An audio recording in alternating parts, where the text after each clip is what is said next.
నమస్తే, welcome to our channel. YS Vivekananda Reddy హత్య case Telugu రాష్ట్రాల్లో ఎంత సంచలనం రేపిందో మనందరికీ తెలిసిన విషయమే. ఈ నేపథ్యంలో వైఎస్ అవినాష్ రెడ్డికి రేపు 15వ తారీఖున హైకోర్టులో విచారణ ఉన్న నేపథ్యంలో మరొక పక్క వైఎస్ జగన్ చెల్లెళ్ళైనటువంటి సునీత అలాగే షర్మిల ఇద్దరు ప్రచారం చేస్తున్న నేపథ్యంలో మరి ఆ ఎఫెక్ట్ ఆంధ్రప్రదేశ్ ప్రజల మీద పడుతుంది అని భావించిన జగన్ ఇక ఫైనల్గా ఆయన మేనత్ అయినటువంటి వైఎస్ విమలారెడ్డిని రంగంలోకి దించినట్టయితే కనిపిస్తోంది. సో ఈరోజు ఆవిడ ఉన్నపళంగా రంగంలోకి దిగి సునీతపై అలాగే షర్మిలపై కొన్ని కీలక వ్యాఖ్యలు అయితే చేశారు. అయితే ఇక్కడ అవినాష్ రెడ్డి కడపకు ఎంతో చేశారు, మరి వైఎస్ వివేకానందని అవినాష్ రెడ్డి చంపటం వీళ్ళిద్దరూ చూశారా, నేను కూడా ఆ ఇంటి ఆడపిల్లలాగా మాట్లాడుతున్నాను, ఒక ఇంటి ఆడపిల్లలు ఇలా తప్పుడు ప్రచారం చేయకూడదు అంటూ నీతులు పలికే ప్రయత్నం అయితే ఆవిడ చేశారు. మరి ఆవిడ ఇప్పుడు ఈ టైంలో సడన్గా రంగంలోకి దిగి ఇలా మాట్లాడడాన్ని మనం ఎలా చూడొచ్చు, ఆవిడ ఈ వ్యాఖ్యలు చేయడం వెనుక ఉన్న అర్థం ఏంటి, ఇవన్నీ తెలుసుకునే ప్రయత్నం చేద్దాం. మనతో ఉన్నారు టీడీపీ స్పోక్స్ పర్సన్ సూర్యదేవర లత గారు. నమస్కారం అండి. నమస్తే. సో లత గారు, ఇప్పటికీ వైఎస్ అవినాష్ రెడ్డి గురించి మరి కడపలో దట్టు ఆంధ్రాలో కూడా వ్యతిరేకత ఏర్పడుతున్న నేపథ్యంలో ఇంకా చివరి ప్రయత్నంగా వైఎస్ విమలారెడ్డి రంగంలోకి దిగారు. సో ఆవిడ ఈరోజు మాట్లాడిన మాటలు ఒక రకంగా చూస్తే దయ్యాలు వేదాలు వల్లిస్తున్నట్లు అంటూ ఆయన ఎందుకో కానీ ఆవిడ జగన్కి బాగా వకాలు తప్పుచ్చుకుంటున్నారు. గతంలో చూస్తే పాస్టల్ని పిలిచి ఆవిడ రాజకీయ ప్రసంగాల నేపథ్యం మనం చూసాము. అలాగే ఈరోజు చూసుకుంటే నేను కూడా ఆ ఇంటి ఆడపిల్లలాగా మాట్లాడుతున్నాను, మరి వాళ్ళు చంపటం మీరు చూసారా, దస్తగిరే చంపాడు, దస్తగిరి చంపాను అని చెప్పి ఒప్పుకున్నాడు, మీరు ఎలా మాట్లాడుతున్నారు అవినాష్ గురించి అని చెప్పి ఆవిడ మాట్లాడుతుంది. సో ఎలా చూడొచ్చు అంటారు ఆవిడ మాటలను? విమలారెడ్డి గారి మాట్లాడే ప్రతి మాట హాస్యాస్పదంగా ఉంది. ఒక్క మాట కూడా ఎక్కడ దేనికి పొంతన లేదు. సరే, ఆ ఇంటి ఆడపిల్లవే, సొంత నీ అన్న కదా, ఒక తల్లి కడుపును పుట్టిన వాళ్ళు కదా. సో అలాంటప్పుడు వివేకానంద రెడ్డి గారిని ఎవరు చంపారు? సో నీ మేనల్లుడేగా అక్కడ కూర్చుంది సీఎంగా. ఈ 5 ఏళ్ళు ఏం చేస్తున్నాడు? ఎందుకు అడగలేకపోయావు? నీ సొంత అన్నను చంపితే నీకు ఆ బాధ లేదా? వాళ్ళు సొంత తండ్రిని కోల్పోయారు. తండ్రిని కోల్పోయిన ఆవిడ బాధ అలాగే ఉంటుంది, వస్తుంది, ఫైట్ చేస్తుంది. అది ఎవరైతే సిబిఐ ఇతను చంపాడు అనేది దీనిలో ఆయన ముద్దాయి, ఆయన కూడా దాంట్లో ఇన్వాల్వ్ అయ్యాడు, ఆయన ఆ ప్రోద్బలం మూలనే జరిగింది అనేది వాళ్ళు సాక్ష్యాధారాలతో సహా చెప్తున్నారు కదా. చెప్పలేదని నువ్వెలా అనుకుంటున్నావు? సాక్ష్యాధారాలు లేవని నువ్వెలా అంటున్నావు?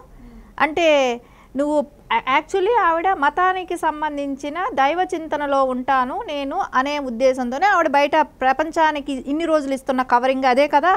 సో నీకు రాజకీయాలు ఎందుకు? ప్రజలు సుభిక్షంగా చల్లగా ఉండాలని కోరుకోవాలే కానీ నీ సొంత అన్నను చంపినాడినే నువ్వు ఈ వరకు నువ్వు వాళ్ళని శిక్షించాలని అడగకపోగా ఆ దైవ చింతనలో ఉన్న ఆవిడికైనా కూడా అనిపించాలి. సో అంత అన్యాయంగా అంత ఘోరంగా గొడ్డలతో అన్నిసార్లు ఇప్పుడు షర్మిలారెడ్డి గారు అంటున్నారు కదా, గొడ్డలతో నరికి నరికి నరికి నరికి చంపారు అని. అన్ని పోట్లు, అన్ని గొడ్డల పోట్లు ఆయన అనుభవించినప్పుడు ఆయన ఫీలింగ్ ఎలా ఉంటుందనేది వాళ్ళు ప్రజలకు ఎక్స్ప్రెస్ చేస్తున్నారు కదా, వాళ్ళు అసలు చెప్తున్నారు కదా, ఎక్స్ప్లెయిన్ చేస్తున్నారు కదా. అలాంటి అది నీ ఆ సొంత అన్నని చంపితే నీకు ఆ బాధ లేదా? నువ్వెందుకు అలా వెనకేసుకొస్తున్నావు? అంటే నీవు చేసిన అక్రమాలే కానివ్వండి, నువ్వు దోచుకున్న సొమ్ములే కానివ్వండి, మీకోసం ఆయన వైజాగ్లో ఏ స్థలాలు కట్టబెట్టాడో కానివ్వండి, అవన్నీ ప్రజలకు తెలుసు కదా. నువ్వు అనుకుంటే తెలియదు అనుకుంటా, నేను దైవచింతనలో ఉన్నాను, నేను శుద్ధ పూసని, నేను చెప్పిందంతా నమ్మేస్తారు ప్రజలు అని ఎలా అనుకుంటావు? నువ్వు ఎలాంటి స్థలాలు తీసుకున్నావు వైజాగ్లో, ఏం చేస్తున్నావు, ఎందుకోసం నువ్వు ఈరోజు ప్రెస్ మీట్ పెట్టావు, ఎందుకోసం నువ్వు ఇలాంటివి మాట్లాడుతున్నావు అనేది స్పష్టంగా ప్రజలందరికీ కూడా తెలుసు. ఎందుకంటే నీకు కొన్ని స్థలాలు వైజాగ్లో కట్టబెట్టడం జరిగింది. ఆ స్థలాలు కానీ నువ్వు ఇదివరకే జగన్మోహన్ రెడ్డి 5 ఏళ్లలో ఈవిడ కుటుంబం డైవర్ట్ అయిన తర్వాత ఈవిడ అటుపక్క చేరి జగన్మోహన్ రెడ్డితో సో కొన్ని ఆస్తులు అయితే బాగా సంపాదించుకోవటం జరిగింది. ఆయన ఈవిడికి ప్రజాధనాన్ని ఈవిడికి ఇవ్వటం కూడా జరిగింది. సో దాని మూలాన ఈరోజు మేనల్లుడు మంచోడయ్యాడు. సో మేనగోడళ్ళు చెడ్డాళ్ళు అయ్యారు. అంటే న్యాయం అడిగిన వాళ్ళు చెడ్డాళ్ళు, హంతకులు మంచోళ్ళ? సో ఆవిడికి సొంత అన్న ఇంపార్టెంటా, భాస్కర్ రెడ్డి ఇంపార్టెంటా? అంటే భాస్కర్ రెడ్డి తోడబుట్టినవాడా? కాదు కదా, కజినే కదా. కజిన్ జైల్లో ఉన్నాడని బాధపడుతున్నావే సంవత్సరం రోజులుగా. సొంత అన్నని నరికి నరికి నరికి నరికి చంపారని షర్మిల గారు రోడ్డును బయట చెప్పుకుంటున్నారే. ఆవిడ కూడా ఇంకొక విషయం హాస్యాస్పదం. అసలు జగన్మోహన్ రెడ్డి సీఎం అయిన తర్వాత అంట ప్రజలు చాలా సుభిక్షంగా బతుకుతున్నారంట. అంటే ఓపెన్ డిబేట్ రమ్మనండి, మాట్లాడతాం, మేము తెలుగుదేశం వాళ్ళమే మాట్లాడతాం, ఎక్కడైనా వచ్చి పెట్టమనండి, ఎక్కడ ప్రజలు సుభిక్షంగా ఉన్నారు ఆంధ్రప్రదేశ్ ఎంత అధ్వాన స్థితికి వెళ్ళింది, ఆంధ్రప్రదేశ్లో ప్రజలు ఎంత ఇబ్బంది పడుతున్నారు, ఇవన్నీ మేము సవాల్ చేసి చెప్తున్నాం. రమ్మనండి ఆవిడ్ని, ఎక్కడ మాట్లాడుతుందో మాట్లాడమనండి. ఏం మాట్లాడుతుంది, ఎక్కడెక్కడ అభివృద్ధి జరిగింది, ఏ వర్గం వాళ్ళు బాగున్నారనుకుంటుంది? ఇక్కడ కూడా ఆవిడ మాట్లాడిన దానిలో ఒక్క చోట కూడా నిజాయితీ కనపడడం లేదు. అసలు ఆవిడ దైవ చింతనలో ఉన్న ఆవిడ ఇలాంటివి మాట్లాడటం అంటే ప్రజలందరికీ కూడా ఆవేశం తన్నుకొస్తుంది. ఎందుకంటే అక్కడ జరిగిన దారుణాన్ని ఖండించకపోగా సొంత అన్నని చంపితేనే ఆవిడకి ఆ బాధ లేకపోవటం అంటే దైవ చింతనలో ఉన్న వాళ్ళకి సెన్సిటివ్ మైండ్ ఉంటుంది, అంటే వాళ్ళు ఆలోచన విధానం వేరుగా ఉంటుంది. కానీ ఆవిడ ఆలోచన విధానం క్రూరంగా ఉంది. సో ప్రజలందరూ సుభిక్షంగా ఉన్నారంట. ఏంటి సొంత లిక్కర్ బ్రాండ్లు పెట్టుకొని సుభిక్షంగా తాగించి చంపుతుంటే కూడా నీకు సుభిక్షంగా కనపడుతున్నారా? ఏ రకంగా సుభిక్షంగా ఉన్నారనుకుంటున్నారు? మహిళల తాడులు పుస్తులు దింపుతున్నాడు. అంటే మీ కుటుంబం బాగుంటానికి ఆయనకి వత్తాసు పలుకుతా ఉంటే నీకు మంచిగా ఉంటుంది అనుకుంటున్నావా? పిల్లల కోసం ఏ రకమైన చదువులు కానివ్వండి, వాళ్ళకి జాబ్స్ కానివ్వండి, ఏం చేశాడు? మెగా డిఎస్సి ఇస్తానన్నాడు. ఎక్కడ? సంవత్సరానికి ఒకసారి నేను మెగా డిఎస్సి పెడతానన్నాడు. ఎక్కడ పెట్టాడు? 3 రాజధానులు అన్నాడు. మహిళల్ని రోడ్డు మీద జుట్టు బట్టి ఈడ్చు కొట్టారు అమరావతిలో. ఆ రోజు నువ్వు నోరు తెరవలేదే? మహిళల మీద నువ్వు ఒక దైవ చింతనలో ఉన్న ఒక లేడీ, నువ్వు ఆ లేడీ ఇంకొక లేడీస్కి బాధపడుతుంటే నువ్వు ఎందుకు మాట్లాడలేదు? సో విజయం వాళ్ళిద్దరూ ఇప్పటి వరకు కూడా ఊరూరు తిరుగుతూ అందరికీ చెప్పుకున్నప్పుడు నువ్వు అప్పుడే కంట్రోల్ చేసుకొని ఉండొచ్చు కదా. నువ్వు ఎవరైతే చంపారో వాళ్ళని శిక్షించాలి అని నువ్వు మేనల్లుడికి చెప్పలేకపోయావా? అంటే నీకు భారతీరెడ్డి అంత important, Jaganmohan Reddy important, Avinash Reddy important, కానీ ఇక్కడ అన్న కూతుర్లు ఇంపార్టెంట్ కదా. ఒక మహిళ అయ్యి నువ్వు ఒక ఇంటి ఆడపడుచు అయ్యి నువ్వు అదే ఇంటి ఆడపడుచులు అక్కడ బాధపడుతూ తిరుగుతుంటే రోడ్ల మట వాళ్ళని ఆదరించకపోగా వాళ్ళని ట్రోల్ చేసిన రోజు అడగలేదే? అవును, వాళ్ళని ట్రోల్ చేశారు కదా, ట్రోల్ చేసిన రోజు అడిగారా? అడగలేదే. ఆ రోజు నువ్వు అడుగుంటే ఈ రోజు నువ్వు ఇక్కడ కూర్చోటి మాట్లాడటానికి నీకు అర్హత ఉందనుకుంటా. ఒకవేళ మీ కుటుంబ విషయాలే అయితే మీ కుటుంబ విషయాలు మాకు మాట్లాడే అవకాశం మాకు అవసరం కూడా లేదు. కానీ మీరు రోడ్డు మీదకి వచ్చి మైకులు పెట్టుకొని మాట్లాడుతున్నారు కాబట్టి మేమంతా విమర్శిస్తాం. అది నీ సమస్య అయితే నీ ఇంట్లో చూసుకో.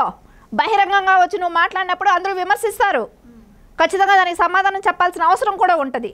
సో అందుకని మీ ఇంట్లో విషయాల గురించి మేము డిస్కస్ చేయట్లా. వివేకానంద రెడ్డి గారిని చంపటం, ఒక మాజీ మంత్రి ఆయన. సో అలాంటి ఆయన ఎలా చనిపోయాడు, ఎందుకు చనిపోయాడు అనేది ప్రజలందరికీ ఒక క్వశ్చన్ మార్క్. సో ఖచ్చితంగా అయితే దాని గురించి అయితే సమాధానం చెప్పాల్సిన అవసరం ఉంటుంది. ఆ కుటుంబంలో పుట్టి ఆయన బ్లడ్ రిలేషన్ ఉన్న దానివి నీకు ఎక్కువ రెస్పాన్సిబిలిటీ ఉంటుంది. నువ్వు అది ఎలా వదిలేసుకున్నావో, ఎందుకోసం వదిలేసుకున్నావో, డబ్బులు అంత ఆశపడి సొంత అన్నని చంపిన వాళ్ళకే నువ్వు వ్యతిరేకంగా సాక్ష్యం చెప్తూ తిరుగుతున్నావు. సాక్ష్యాలు అంటే వాళ్ళు మంచాళ్ళు, చంపిన వాళ్ళు మంచాళ్ళు, అంటే న్యాయం కావాలని అడిగిన వాళ్ళు చెడ్డాళ్ళు. మళ్ళీ ఏదేమంటే ఏపీ మొత్తం సుభిక్షంగా ఉందంట. సుభిక్షంగా ఎక్కడుందో ఎలా ఉందో అనేది వచ్చి మాతో మాట్లాడమంటే మేమందరం కూడా తెలుగుదేశం వాళ్ళందరం కూడా కూర్చోబెట్టి ఎక్కడ సుభిక్షంగా ఉందో మాకందరికీ చెప్పమ్మా అని అడగటానికి మేము సిద్ధంగానే ఉన్నాం. ఏంటి సుభిక్షం అంటానికి? ఎంత దారుణమైన స్థితిలో ఉన్నారు ఏపీ ప్రజలు. ఇప్పటి వరకు పెన్షన్ ఇవ్వలేకపోతున్నాడు, ఇప్పటి వరకు జీతాలు ఇవ్వలేదు. ఎక్కడ సుభిక్షం? దాని గురించి మాట్లాడు. 1000 కేజీల డ్రగ్స్, గంజాయి, పిల్లలకి డ్రగ్స్ ఇచ్చి గంజాయి ఇచ్చి వాళ్ళ స్కూల్లో కూడా అందుబాటులో దొరికేటట్టు చేశాడు. పిల్లలు అందరూ సుభిక్షంగా ఉన్నారంట. ఎక్కడ సుభిక్షం అమ్మా? అంటే నువ్వు నీ కుటుంబం సుభిక్షంగా ఉంటే ప్రజలందరూ సుభిక్షంగా ఉన్నట్టు కనపడుతున్నారా? ఎంత దారుణం! నువ్వు ఒక దైవ చింతనలో ఉండాల్సిన ఆవిడ మాట్లాడాల్సిన మాటలా? నువ్వు దైవ చింతనకి ఎందుకు వెళ్ళావు? బ్రదర్ అనిల్తో గొడవ వచ్చింది కాబట్టి నువ్వు దైవ చింతన అనే సాగు పెట్టుకొని పాస్టర్స్ అందరినీ మారుస్తూ చేస్తున్నది నువ్వు దైవ చింతన అంటావా? అది దైవ చింతన కాదు. నువ్వు పక్కా పొలిటీషియన్ అనేది స్పష్టంగా మనకు అందరికీ ఇక్కడ కనపడుతుంది కదా. సో ఆవిడ ఎప్పుడూ కూడా అన్యాయం పక్కనే కొమ్ము కాస్తున్నారు అనేది మనకి ఇప్పుడు ఈ రోజు ఇచ్చిన ప్రెస్ మీట్లో స్పష్టంగా కనపడుతుంది. రైట్. ఆవిడ చెప్పిన విషయానికే వద్దాం. ఆవిడ చెప్పినట్టే ఆవిడ ఏమంటున్నారంటే జగన్ను వ్యక్తిగత కక్షతోనే వీళ్ళిద్దరూ ఆయన లాగుతున్నారు అని అంటున్నారు. మరి అవినాష్ రెడ్డి వాళ్ళని చంపటం వీళ్ళు చూసారా అన్నప్పుడు మరి సిబిఐ ఛార్జ్ షీట్లో ఏదైతే చెప్పిందో అది వీళ్ళిద్దరు చెప్తున్నారు. కొన్ని ప్రూఫ్స్ కూడా ఉన్నాయనుకోండి, అది తీసేద్దాం. కానీ మరి దస్తగిరి చంపాడు అంటుంది. మరి వాళ్ళు అడుగుతున్నట్టు వాళ్ళు చూడలేదు, వాళ్ళు అడుగుతున్నట్టు మరి న్యాయం ఇన్ని సంవత్సరాలు మరి ఒక సీఎం అన్నగా ఎందుకు చేయలేకపోయాడు? మరి అది ఆయన అడిగే ప్రయత్నం చేయట్లేదు. అండ్ మీరు చెప్పినట్టు ఒక దైవ చింతనలో ఉన్న ఆవిడకి రాజకీయాలు ఎందుకంటే నిజంగా రాజకీయ ఉద్దేశంతోనే ఆవిడ రంగంలోకి దిగినట్టు కూడా కనిపిస్తుంది. ఎందుకంటే ఇక్కడ క్లియర్గా అసలు షర్మిలకు లీడర్షిప్ క్వాలిటీ ఎక్కడుంది అని అడుగుతున్నాడు. అంటే గతంలో మరి జగన్ జైల్లో ఉన్నప్పుడు ఆవిడ కాదు ఆ పార్టీని నడిపించింది. క్వాలిటీ ఎక్కడుంది అని అంటే అది ఆవిడని పాదయాత్ర చేయించినప్పుడు అడుగుండాలమ్మా మాట. అప్పుడు అమ్మ ఆడపిల్లల్ని బయట రానియద్దు, మా ఇంటి ఆడపిల్లలు ఎప్పుడూ బయట వచ్చిన వాళ్ళు కాదు అని ఈరోజు సూక్తులు చెప్తుంది. ఆ రోజు రోడ్డు మీద పడి 3200 కిలోమీటర్లు నడిచిన రోజు ఏమయ్యింది ఈవిడ అంటే నీ అవసరానికి వాడుకొని తర్వాత వాళ్ళు మంచాళ్ళు కాదంటావా? అంటే ఆవిడ ఉద్దేశం ఏంటంటే ఆవిడ మనీ పుల్లింగ్ మనిషి. సో ఆవిడకి డబ్బులు కావాలి. ఆ డబ్బులు కావాల్సిన ఎవరు ఇప్పుడు రేపు పొద్దున షర్మిల డబ్బు పెడతానంటే వెళ్ళిపోయి ఆవిడకి కూడా భజన చేస్తుంది. ఆవిడ మెంటాలిటీ, ఆవిడ నేచర్ ఇదే అనేది మనకు స్పష్టంగా కనపడుతుంది. ఆవిడ దైవ చింతనకు సంబంధించిన ఆవిడ కాదు. ప్రజలందరూ కూడా గుర్తించాలి. క్రిస్టియన్ పాస్టర్స్ అయినా సరే ఎవరైనా సరే కూడా గుర్తించాల్సిన అవసరం ఉంది. ఎందుకంటే ఆవిడ దైవ చింతనకు ఉన్న వాళ్ళు ఎవరికి సంబంధం లేదు. ఇప్పుడు విజయం ఉంది, సొంత తల్లి ఆవిడే వదిలేసుకొని వెళ్ళిపోయింది. అవును కదా, ఈవిడికేంటి బాధ? ఈవిడ మళ్ళీ ప్రజలందరూ సుభిక్షంగా, నాకు ఇప్పుడు వాళ్ళ పర్సనల్ అనుకున్నా కూడా ఆవిడ మైక్ పెట్టి మాట్లాడింది కాబట్టి మేము విమర్శిస్తాం. ఇంకొకటి ఆవిడ ప్రజలందరూ సుభిక్షంగా ఉన్నారో అన్న దానికోసమే మేము డిబేట్, ఓపెన్ డిబేట్ రమ్మంటున్నాం. ఎక్కడ సుభిక్షంగా ఉన్నారో చూపెట్టమంటాం. ఆయన మూలాన అందరూ చల్లగా ఉన్నారంట, రాష్ట్రం అంటే పాడైపోతుందంట, అందుకోసం ఈవిడ ఇన్వాల్వ్ అయిపోయి వచ్చిందంట. ఏంటో మా రాష్ట్రం నాశనం అయిపోయింది, ఈయన పెట్టిన పాదానికి నాశనం అయిపోయింది. ఏపీ గురించి ఇప్పుడు ఆడ చెప్పుకోవటానికి క్యాపిటల్ సిటీ లేని రాష్ట్రం చేసి పెట్టాడు. ప్రజలకి అసలు వాళ్ళకి చిన్నపిల్లలు విద్యార్థులకి స్కూల్లో కూడా మీ క్యాపిటల్ సిటీ ఏదని అడిగితే కూడా చెప్పుకోలేని పరిస్థితిలో ఉంది. సిలబస్లో కూడా లేకుండా చేశాడు. అలాంటి వ్యక్తి ప్రజల సుభిక్షం గురించి మాట్లాడుతున్నావా? ఇది చాలా దారుణమైన విషయం. ఒక్కటే మనకి ఇక్కడ కనపడుతుంది, సొంత అన్నను చంపిన వాడిని కాపాడుతుంది. అదే భాస్కర్ రెడ్డిని గురించి బాధపడుతుంది. 1 సంవత్సరం రోజులుగా జైల్లో ఉన్నాడంటే అంటే ఇక్కడే మనకు ఆవిడ తేడా కనపడుతుంది. అంటే భాస్కర్ రెడ్డి అనేది కజిన్, సో ఎక్కడ దూర రిలేషన్ అంతే. ఇక్కడ సొంత అన్న వివేకానంద రెడ్డి, ఈయన గురించి బాధపడడం లేదు. ఈయన చచ్చిపోతే పోయాడు, ఎవడు చంపాడు అనేది ఇంతవరకు వాళ్ళ మేనల్లుడు కనిపెట్టలేకపోయాడు. చంపినాన్ని పక్కన పెట్టుకొని తిరుగుతున్నాడు. ఈవిడ వాళ్ళకి సపోర్ట్ చేస్తుంది. వాళ్ళని ట్రోల్ చేసిన రోజు, మహిళలుగా వాళ్ళని ట్రోల్ చేసిన రోజు మేనగోడల్ని ఆ రోజు సపోర్ట్ చేయలేదు. ఆ రోజు చేయటం తప్పు అనేది నువ్వు ఆ రోజు జగన్మోహన్ రెడ్డికి చెప్పుండొచ్చుగా. అలాంటివన్నీ చేయకుండా ఈ రోజు నువ్వు ఎలా మాట్లాడుతున్నావు ఇవన్నీ? ఈవిడ పక్కా కమర్షియల్ మనిషి అనేది మనకి ఇప్పుడు స్పష్టంగా అర్థమైపోయింది. రైట్. ఆ వివేక అంటే సునీత, షర్మిల కన్నా కూడా నాకే ఎక్కువ ఇష్టం, నేనే ఎక్కువ బాధపడుతున్నాను. వీళ్ళిద్దరి బిహేవియర్ వల్ల ఇప్పుడు ఫ్యామిలీ అంతా బాధపడాల్సి వస్తుంది. సో అవినాష్ రెడ్డి మీకన్నా చిన్నోడు, 10 ఏళ్ళు, ఆయనకి పిల్లలు ఉన్నారు. ఏ పాపం తెలియని భాస్కర్ రెడ్డి ఇన్నాళ్ళు జైల్లో ఉన్నాడు. సో ఇదంతా ఎందుకు సింపతి డ్రామా క్రియేట్ చేస్తుంది? ఈ టైంలో వచ్చి ఆవిడ ఇలా మాట్లాడడాన్ని మనం ఏ రకంగా చూడొచ్చు అంటారు? అంటే ఇప్పుడు షర్మిల గారైనా సరే, సునీత గారైనా సరే, వాళ్ళకి కుటుంబంలో న్యాయం జరగలేదు. ఆ కుటుంబంలో ఇప్పుడు ఎవరు? జగన్మోహన్ రెడ్డి ఒక సీఎం హోదాలో ఉన్నాడు. అలాంటి ఆయన దగ్గర న్యాయం జరగలేదు కాబట్టి వాళ్ళు ప్రజా కోర్టుకు వచ్చారు. సో ఖచ్చితంగా వాళ్ళకి ప్రజల్లో న్యాయం జరుగుతుంది. సో ప్రజలు వాళ్ళని ఆదరిస్తున్నారు. సో వాళ్ళని ఒక 2 ఆడపిల్లలు కొంగు పట్టి అడిగితేనో దానికే కాదు, న్యాయం ఉంది కాబట్టి అక్కడ ప్రజల్లోకి వాళ్ళు దూసుకుపోగలుగుతున్నారు. ప్రజలు ఖచ్చితంగా వాళ్ళని ఆదరించే అవకాశం కూడా కనపడుతుంది. ఆ భయంతోనే, ఆ టెన్షన్తోనే వచ్చేసి ఈరోజు నిన్న రాత్రి అది జరిగింది, ఈరోజు పొద్దున ఇప్పుడు ప్రెస్ మీట్ పెట్టేసి ఇవన్నీ గోలగోల చేయటం అనేది కనపడుతుంది. ఎందుకంటే ఏమీ ఆళ్ళేనమ్మ మధ్యల మీద పడి కొట్టుకుంది అంటారు చూసారా, అటు జగన్మోహన్ రెడ్డి ఏమీ ఆడలేకపోతున్నాడు, అవినాష్ రెడ్డి ఏమి చేయలేకపోతున్నాడు కాబట్టి ఓడిపోయే పరిస్థితులు చక్కగా కనపడుతున్నాయి. కాబట్టి అందుకని ఇప్పుడు వచ్చి ఇక్కడ పెట్టాడు. ఈవిని తీసుకొచ్చి పెట్టి ఈవిడికి ఏముంది, పెయిడ్ ఆర్టిస్ట్ లాంటిది. ఈవిడ ఇంకొక పెయిడ్ ఆర్టిస్టు, కాకపోతే కొంచెం కోట్లలో ఉంటుంది, ఖర్చు ఎక్కువ. ఆ పెయిడ్ ఆర్టిస్ట్తో ప్రెస్ మీట్ పెట్టించి మాట్లాడిస్తున్నాడు అంతే. అంతకుమించి అక్కడ ఏమి జరగట్లేదు. వాళ్ళకి న్యాయం అనేది అవసరం లేదు. కుటుంబ సభ్యులు ఎవరినెవరైనా చంపుకోవచ్చు, వాళ్ళ కుటుంబంలో లేదంట అసలు. ఇంకా ఇది పెద్ద హాస్యాస్పదం. కుటుంబంలో లేదని చెప్తుంటే ఇంకా అసలు వినేవాళ్ళు ఏమైనా శుద్ధపూసలు అనుకుంటుందా? అంత అమాయకుల ప్రజలు ఏమైనా కుటుంబంలో లేదా? ఎవరు అందరూ ఎలా ఫ్యాక్షన్ ఎంత ఘోరంగా ఉంటుంది వైఎస్ఆర్ కుటుంబంలో.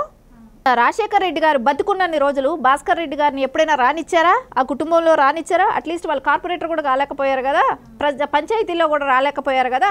అలాంటి వ్యక్తిని ఈరోజు నువ్వు ఎందుకు వెనకేసుకొస్తున్నావు? మీ కుటుంబానికి విరోధైన వ్యక్తిని వెనకేసుకొస్తున్నావుగా. సొంత అన్నను చంపిన వాళ్ళకి మద్దతు పెరుగుతున్నావుగా. అవును. ఇది చాలా దారుణమైన విషయం. స్పష్టంగా మనకు అందరికీ కూడా అనిపిస్తూ ఉంది. ఈవిడ విమలారెడ్డి గారు అనేది తీసుకున్న ఒక సైడ్ ట్రాక్ అనేది చాలా, అంటే ప్రజలెవరు కూడా దీన్ని హర్షించరు. ఆవిడ ఇది ఇంటర్వ్యూ వింటున్న కొద్దికి ప్రజలందరికీ కూడా అదే అనిపిస్తుంది. అందరూ ఫోన్లు చేసి ఏంటి గోలేంటి ఈవిడ ఇంత చెత్తగా, అంటే అదే కమ్యూనిటీకి చెందిన వాళ్ళు, అదే దైవ చింతనలో ఉన్న వాళ్ళు కూడా మాట్లాడుతున్నారు. ఏంటి ఇలాంటి మాటలు మాట్లాడుతుంది ఈవిడేమో, మళ్ళీ నేను దైవ చింతన గురించి అది ఇది అని చెప్తుంది. అంటే ఇదంతా రాజకీయ డ్రామానా, ఇదంతా రాజకీయంతో చేసే పనులేనా అనేది వాళ్ళకు కూడా ఇప్పుడు అర్థమైంది. అదే పాస్టర్లకే కానివ్వండి, చర్చిల్లో వాళ్ళకే కానివ్వండి, ఈవిడ ఇప్పుడు ఈరోజు మాట్లాడిన ప్రతి అబద్ధము కూడా స్పష్టంగా వాళ్ళకి అర్థమైంది. Right. Thank you so much అండి. Thank you.